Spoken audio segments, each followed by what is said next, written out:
సిటీలో వర్షం పడితే చాలు రోడ్లు వరదను తలపిస్తుంటాయి. ఇందుకు కారణం నాలాల నిర్వహణ సరిగ్గా లేకపోవడమే. నగరంలో వరద ముప్పును శాశ్వతంగా తగ్గించేందుకు జీహెచ్ఎంసీ యుద్ధ ప్రాతిపదికన చర్యలు చేపట్టింది. నాలాల మ్యాపింగ్ నుంచి ఆధునిక ఫ్లడ్ మేనేజ్మెంట్ సిస్టమ్ వరకు పలు కీలక ప్రాజెక్టులను వేగవంతం చేస్తోంది సర్కార్.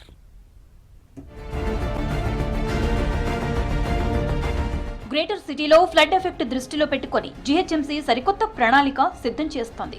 గ్రేటర్ తో పాటు తెలంగాణ కోర్ అర్బన్ రీజియన్ పరిధిలోని అన్ని వాటర్ డ్రైన్ల మ్యాపింగ్ ప్రక్రియ స్పీడప్ అయింది. గ్రేటర్ పరిధిలో 1013 కిలోమీటర్ల మేర చిన్న, మధ్య, పెద్ద తరహా నాలాలు ఉన్నట్లు గుర్తించారు. ఇప్పటి వరకు 731 కిలోమీటర్ల మేర మ్యాపింగ్ పూర్తయింది. మిగతా పనులను వచ్చే నెలాఖరు కల్లా కంప్లీట్ చేసేలా నాలాల మాస్టర్ ప్లాన్ కోసం బల్దియా కసరత్తు చేస్తోంది.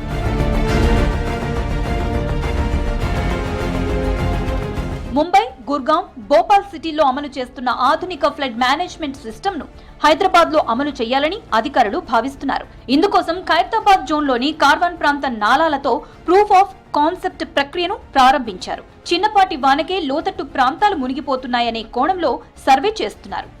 నాలాలను ఆక్రమించి చేసిన నిర్మాణాలపై ఫోకస్ పెట్టనున్నారు. డ్రోన్ సర్వేలతో పాటు గ్రౌండ్ లెవెల్ పరిశీలన చేస్తూ గతంలో నాలాలు, ప్రస్తుత పరిస్థితిని డిజిటల్ గా రికార్డ్ చేస్తున్నారు.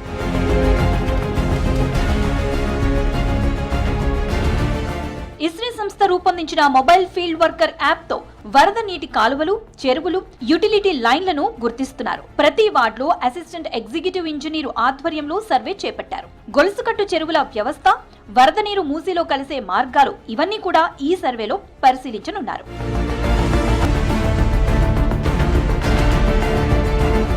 సర్వే పూర్తయిన తర్వాత ప్రతి స్టార్మ్ వాటర్ డ్రైన్ మ్యాన్ హోల్లోకి యూనిక్ నెంబర్ కేటాయిస్తారు.